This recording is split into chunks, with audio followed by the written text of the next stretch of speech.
For months, astronomers believed 3I Atlas was just another cosmic passerby, a cold wanderer sliding through our system with the indifference of a stone carried by a river that doesn't know where it's going.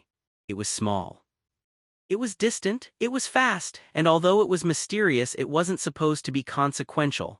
But then the data began to whisper. Those whispers became patterns, and those patterns became something far more unsettling, a deviation, tiny but real.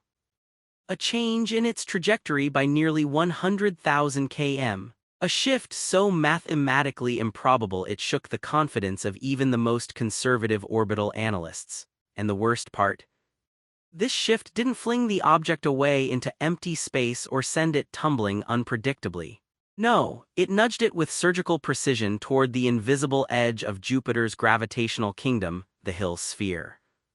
A place where the planet's influence overpowers the sun's and where objects can linger as if caught in a silent gravitational web designed to hold them indefinitely. This was not supposed to happen, not naturally, not easily. Not statistically, the probability of such a perfect rendezvous is 1 in 26,000, a number so low it feels less like chance and more like choreography. And when you add the other mysteries, the tiny nucleus no bigger than the Vatican, the enormous coma stretching hundreds of thousands of kilometers in every direction, the survival of a solar encounter that should have torn it apart. The blurry early images that fueled speculation, the unusual CO2-rich composition. The tale that refuses to behave like tales normally do, everything begins to feel like a puzzle whose pieces were never meant to be separated. Yet here they are, floating before us, demanding to be assembled. Now we dive into the story of 3I Atlas, its survival, its impossible navigational precision, and why some scientists, including Avi Loeb, believe that what we're witnessing may not be random at all. By the end of this journey, you might see Jupiter not as a planet waiting silently in the dark, but as a destination, and 3I Atlas not as a comet, but as a messenger. The shift was small enough to ignore at first, a curve barely distinguishable from noise. But as astronomers fed fresh observational data into their orbital models, the deviation refused to disappear. Instead, it crystallized into something chillingly consistent. 3I Atlas had changed course by roughly 100,000 km during its perihelion passage, the exact moment when the object endured the sun's fiercest heat.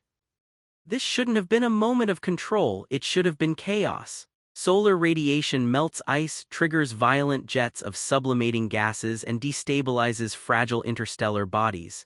Yet what Atlas did was not chaotic. Its shift was not random. It was directional, smooth, and aligned with a new path pointing almost exactly toward the outer fringe of Jupiter's Hill sphere. And here lies the statistical horror. The probability that a random interstellar visitor not only survives a close solar encounter, but also alters its trajectory enough to line up nearly perfectly with Jupiter's gravitational boundary, is 0.385%. When probabilities drop that low, you stop thinking about chance and begin thinking about intention or, at the very least, unknown dynamics at play. Every known comet from our own solar system suffers when approaching the sun. They crack, they fracture, their nuclei burst under thermal stress like frozen stones thrown into a bonfire. Even large, dense comets rarely emerge unscathed, yet 3I Atlas, already tiny, barely 1 km wide, should have been even more vulnerable. Instead, it emerged from its solar encounter not weakened, not broken, not shedding pieces, but intact, perfectly intact. This survival isn't just curious, it's unprecedented. Scientists initially believed Atlas had disintegrated when blurry images misidentified another comet, K1 Atlas, as the fragmented remains of our interstellar visitor. But once the mistake was corrected, astronomers realized the truth was even more disturbing. 3I Atlas had endured heat and tidal forces that should have been its death sentence. What kind of structure holds together that strongly? What kind of material resists that kind of stress? Why is a nucleus so small behaving like something engineered rather than something assembled haphazardly in the icy outskirts of a distant system? Initial assumptions painted Atlas as a massive interstellar giant, but those assumptions crumbled once better telescopes observed it. Beneath its extraordinary coma lies a nucleus so small it almost defies belief, less than a kilometer in diameter, comparable to the size of the Vatican. This discovery rewrites everything.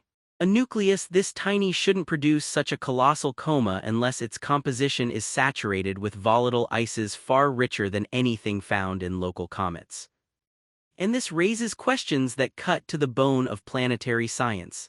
How did such a tiny object survive the Sun? How does such a small core produce a coma more than twice Earth's diameter? What kind of chemistry is at play?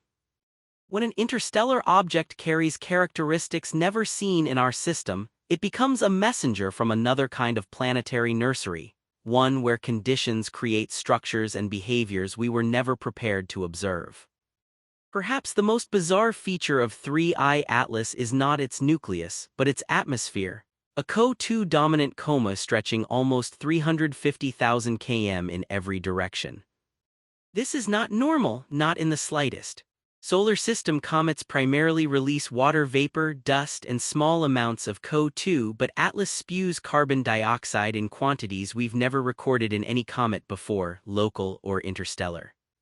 This chemical imbalance suggests an origin in an environment colder and more extreme than anything around our Sun.